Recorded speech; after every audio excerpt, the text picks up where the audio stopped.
Welcome back to another episode of The Devil's Mic. This is your host, Johnny Zapata, and today we're here with Imbalance out of San Antonio. Is that right? San Antonio? San All right. Antonio. They just got done performing, and boy, you got to catch them live, man. It's something different. They're a different beast. But let's go ahead and introduce everybody and what you guys do in the band. I'm Luke. I play guitar. What's up, man? I'm Eric. I play vocals. Play vocals? Nice. I'm Alex. I play drums. I'm Jeremy. I play guitar. I play the voice, right? I beatbox, you know what I'm saying? All right, let's go ahead and get into this. Let's talk about how everybody met. You guys are, still the members, but let's talk about y'all, and then we'll talk about the recent addition. So, Okay. So I joined January 2019, and they needed bass players, and I was like, hey, I have a bass. So, simple as that. I joined. There was other members of the band, and shout out Keek, shout out David. They were members way before me, and they're super cool. They were good at performing, and yeah, I'm lucky to join the band. Basically, I've been in the band since day one. Like I'm technically OG. only OG. I guess you could say, but yeah, we started back in 2013. We were just kind of a little garage band, and we played our first show in 2014 at the White Rabbit, and yeah, rest in peace, the White Rabbit. But like. Ever since then, it's kind of just been ongoing member changes, and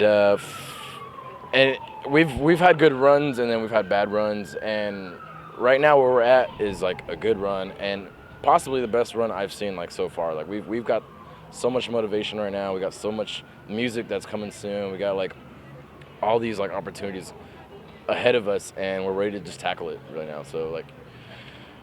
That's where we're at right now. Like Gotcha. Especially with these two members, it made a huge difference in the band, and that's where we're at right now, basically. right.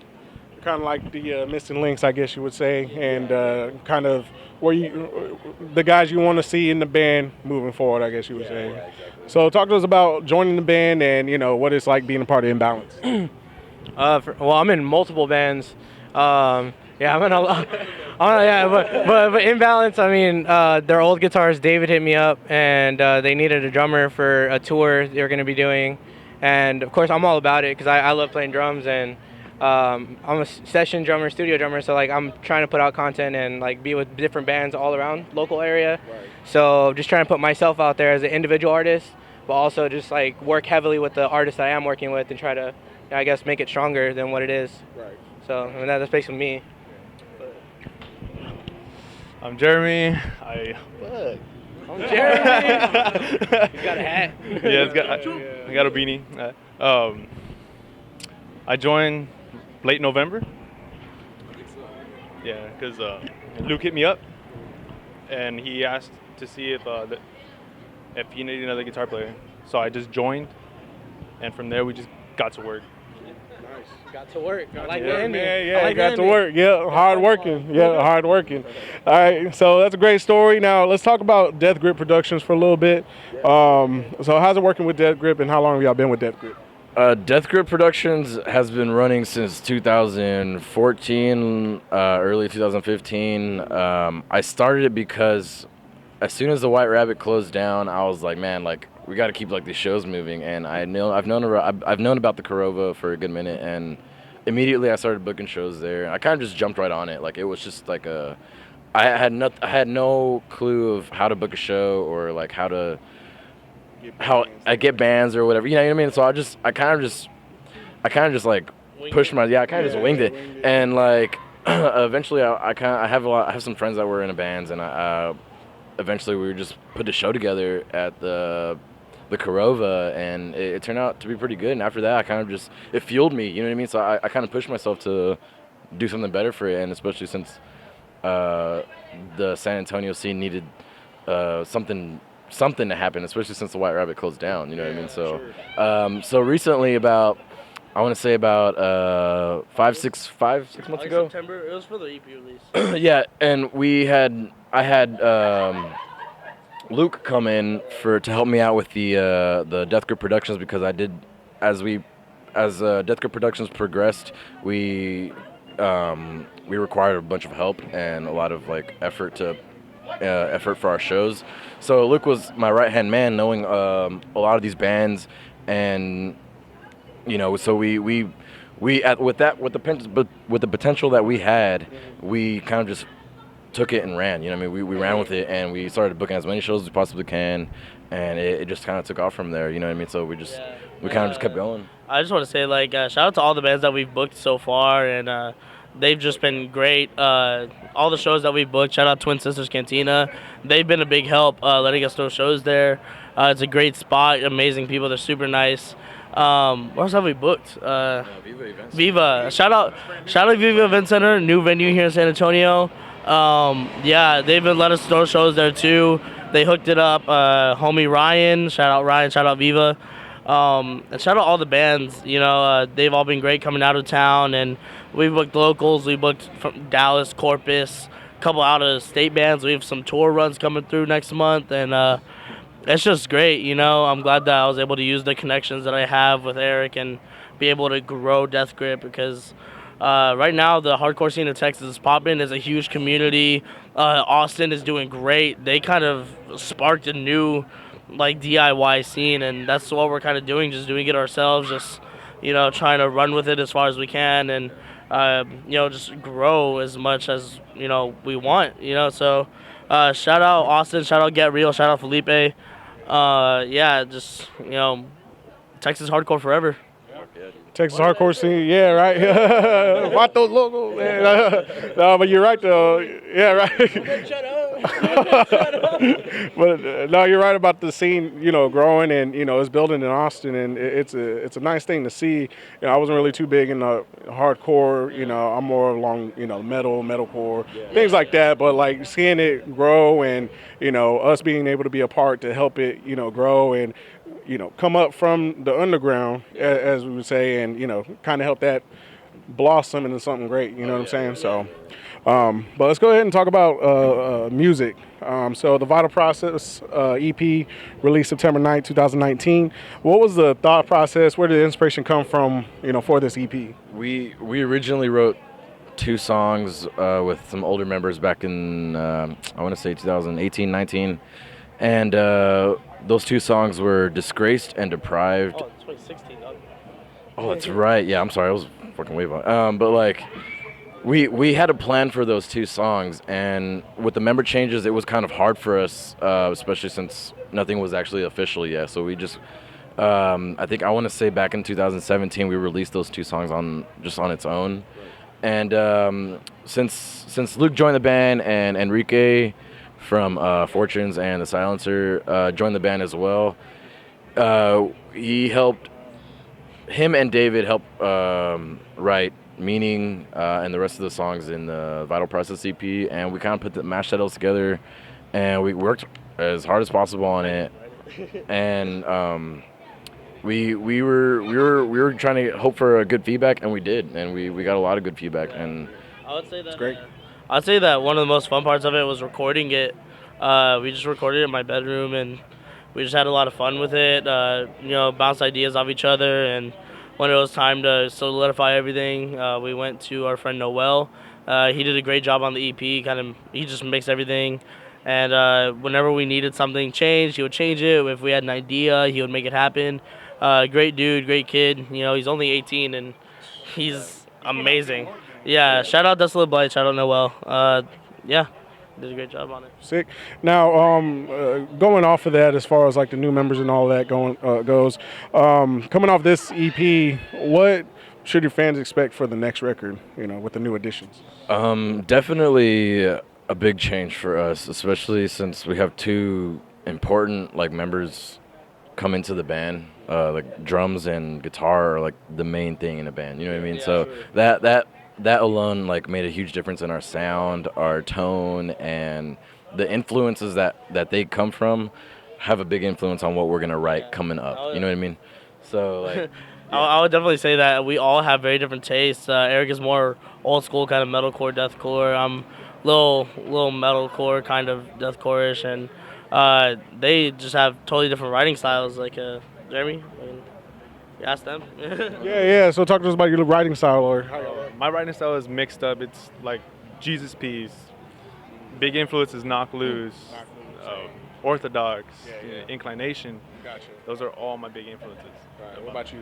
What's funny is none of like the hardcore scene is my thing. I'm more like metalcore. Yeah, So like a lot of like As I Lay Dying and like thrashy kind of metalcore bands, Wage War, like Genty stuff is like my kind of shit. So I'm more of like that background, but I mean I'm very versatile when it comes to like different genres.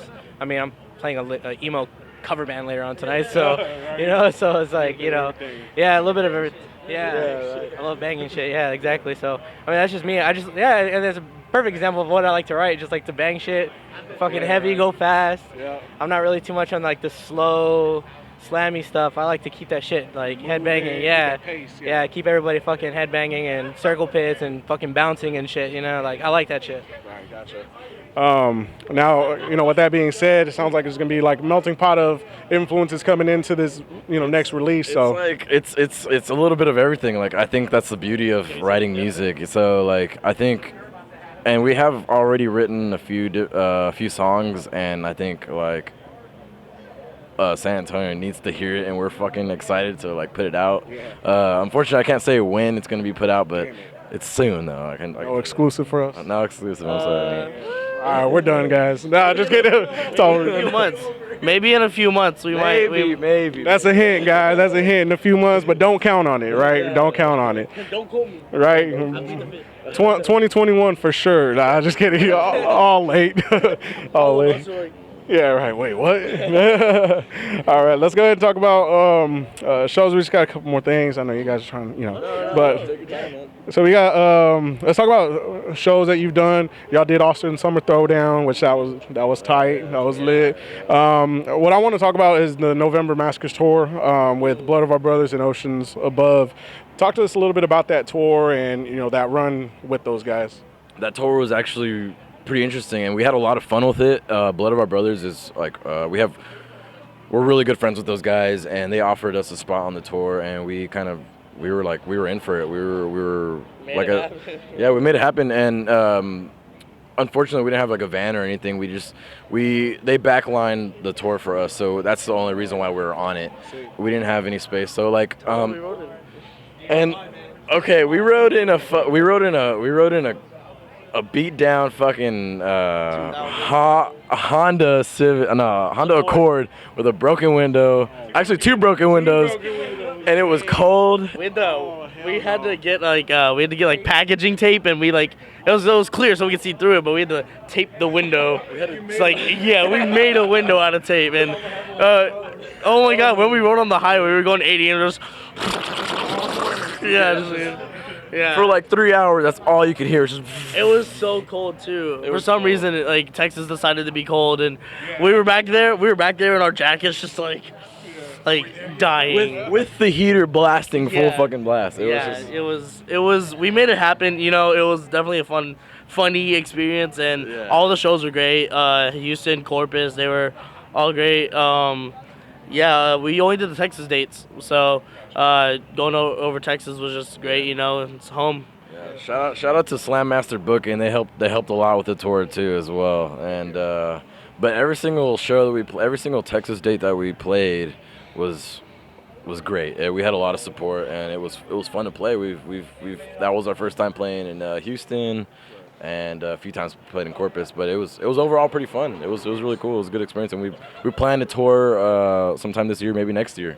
You know, I mean, maybe do a couple runs here and there. So Hopefully with two, you know, windows. You know what I'm saying? well, we definitely won't be riding in that car, that's for sure. So Gotcha. Nice. And so that sounds like a tour to remember forever. You know what I'm saying? You know. But let's go ahead and start talking about the future. You know, I want to talk about, now that the New Year's upon us, what are y'all short-term goals for 2020? Honestly, I think the last thing we discussed, I mean, it goes back to like not saying anything, but I'm gonna say it. Oh yeah. Like March or April is what we're shooting for. Like our mentality of what we're like. Again, like how Eric said earlier, we're really motivated to try to push something out of the new sound for people to hear, and for just realistically, like March, April is what we're shooting for. Realistically. But I mean, hopefully around there. Yeah, Up around something. there. Yeah, some. Yeah, can't say exactly.